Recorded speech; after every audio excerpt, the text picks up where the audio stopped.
Okay, Age of Ascension, Age of Aquarius, this massive transition in society and consciousness. If you feel it, then I want to talk about these subjects. Um, because I felt it too over the last, well, it's been building for a long time, but it really kicked in with these, we call them just like episodes in my mind that are at once familiar.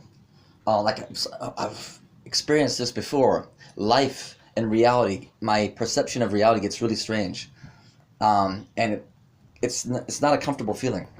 It's like a panic. It's like a sinking feeling, and I think this is what authors and storytellers oftentimes refer to as like a rabbit hole experience, shifting to another dimension in reality. And I'm gonna ramble and get off on tangents here, but that's one point that I'm confident in making, that I wish people would wake up to, that those stories that you read about such things, Alice in Wonderland, Chronicles of Narnia, The Matrix, stories and novels and movies, remember that they're not just stories, always. That's the universe talking to itself, that you are part of it, that author that's writing that story hundreds of years ago, decades ago, if you've come across it, then it's put there for you by the universe. The universe gives you clues. So again, yeah, and that's why I'm working on my novel now. If you've had those experiences, again, it's a panic, and it's almost like the universe or God. And I remember what I am. Maybe this will sound familiar to you, that I'm not just Doug, the individual, but I am part of everything. And that's the terrifying thing. It's overwhelming, but it comes like a shutdown of the brain where my thought process is extremely limited to just survival mode. Breathe, man. Remember to breathe. Look for signs and drink water. That's pretty simple, but I think solid advice if you start to experience this sensation, I think. And look, not all of us are going through this shift to higher consciousness, ascension, if you will, because it's a multiverse. Other people that you see there, they're in a different reality, and even for the skeptic, right, that doesn't believe there's such stories, quantum physics basically proves to us that it is a quantum universe. It's all happening now. Parallel dimensions, parallel realities. I'm going to throw this in there as a bonus. I'm pretty confident that our quote-unquote universe, what we see and perceive as to be our universe, the everything, is nothing more than a star. For a few reasons. First off, Nikola Tesla, maybe the brightest human mind ever, it told us everything it's energy. It's a matter that you think, you perceive and feel. It's mostly empty space, and it's at the base of its reality. It's energy. Energy doesn't die. It cannot be created. All the energy in this universe was there at the Big Bang. So the Big Bang, guys, was just it's a supernova. Holographic universe, hologram. Yeah, it's a trick of light. Where was I going with that? So these panic attacks, these episodes, it feels like the universe is crushing in on you, right? And like, oh, this is not going to go well.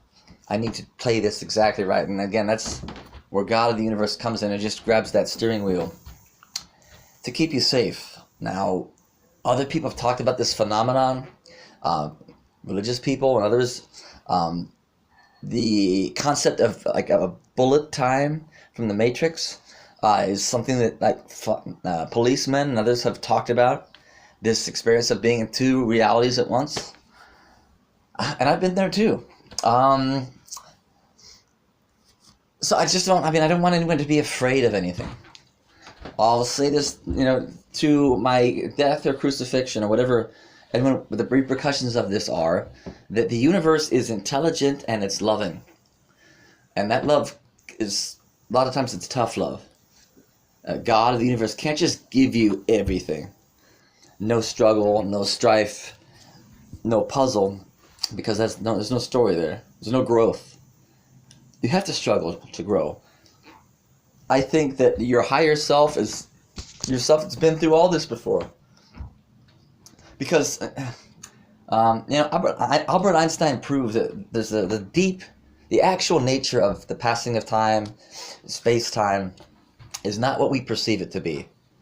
This concept of now is totally arbitrary. The past is there, it doesn't go away, it doesn't disappear. It's part of this larger fabric that we cannot perceive. The past is there, the future is there, but it's infinite. So that's the paradox, and it is a paradox. If life and reality wasn't a paradox, it wouldn't be any fun. And you can go right down to the very nature of, reality. Is it objective, like there's some outside objective truth we can all agree upon, or is it subjective? And it's both. Do we die or we don't die? Are we infinite? Like the religions and some spiritual people say, or do we die? Yes, it's both. It's, again, a multiverse. The way to handle this is to live your life now, today, in the moment. Do what you got to do with the knowledge that you're not going to be here in this reality forever.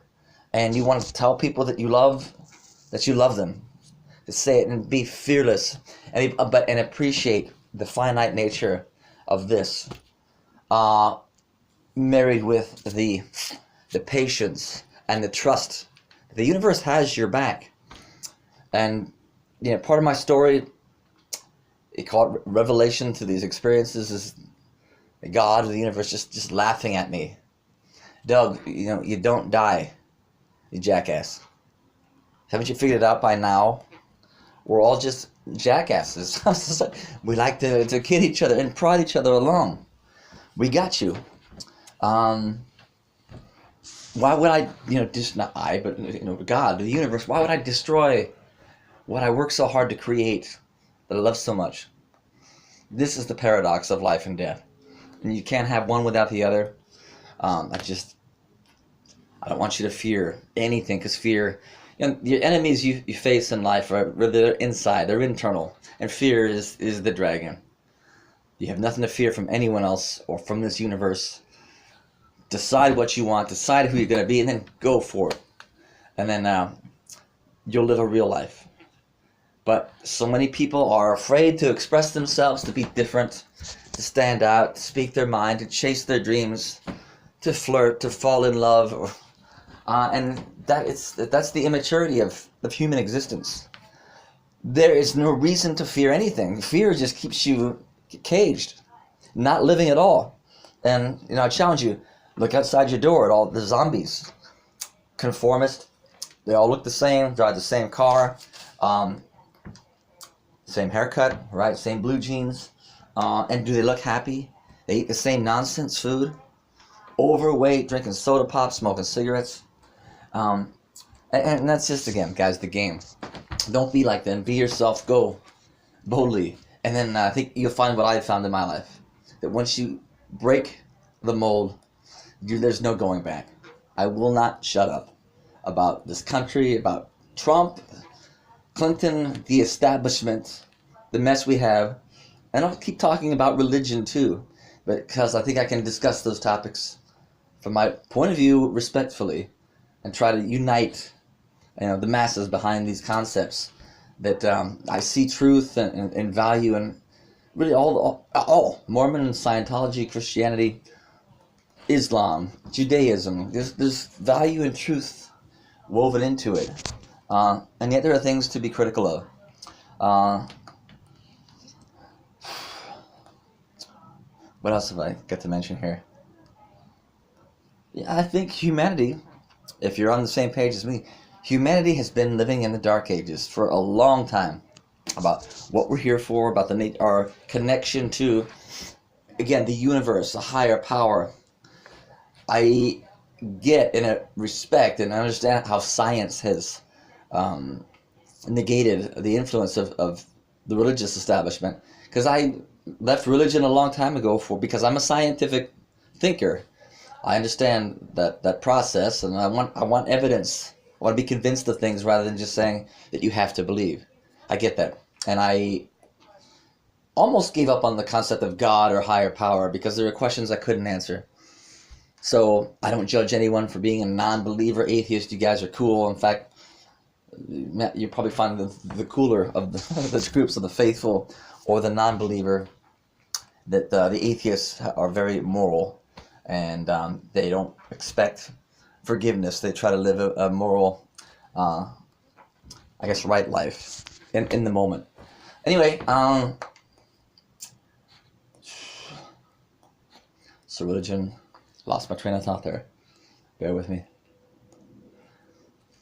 Oh, so yeah, so I gave up on higher power and God also a few years back. But in a way, I never really did, because I always sensed it. I believed it. And maybe we create our reality. I sense that we are connected to each other. We're here for a reason. And simply put, it is to take care of each other, love each other, and have fun. That's what we're here for. And then beyond that, through my these experiences, these brushes with cosmic consciousness, nothing short of that, those messages I was telling you, the universe or God made it absolutely clear to me, Doug, man, you cannot deny me any longer. I've given you sign after sign after sign, and it was terrifying.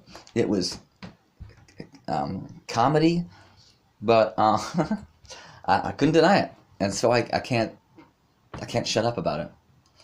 It's cool if you don't believe in higher power or God, but I think if you're in that camp, that I hope that you someday come to see it differently, because I think without that realization of your true nature, that you are multidimensional, that, I mean, really, you are God. God, you are just a microcosm of God, of the universe. Then the quality of life is lacking quite a bit, actually. You're not. That's the paradox. Are you just a speck of dust on a rock that's floating through? Well, yeah, but also you are a microcosm of the universe, and this universe, I'm telling you guys, will give you signs as needed. This rite of passage. Become familiar with that phrase, the rite of passage, and then go look up, stories about it. Or go look up a poem like Rudyard Kipling, If. There comes a time, I think, in the life of all of us, where it's those synchronicities and signs are overwhelming, and this can be a scary thing. But again, just remember, it's love. You're part of the universe. Time doesn't pass in the big picture. It just doesn't. It's an illusion that our minds trick us into. So yeah, covered a lot of big topics there, and hope you respect it. I know that a lot of people will think I'm crazy. Cool. I think the world is crazy. Continuing to destroy the planet, continuing to support a president that's not there legitimately, the way we treat each other. We eat stupid food. We don't, by and large, don't meditate. We've forgotten all this ancient knowledge. Exercise. Eat healthy food. And then have a vision for your life.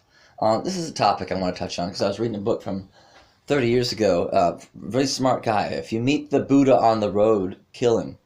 And he makes a point that there's no secret to life. There's no searching for God or meaning. It's not there.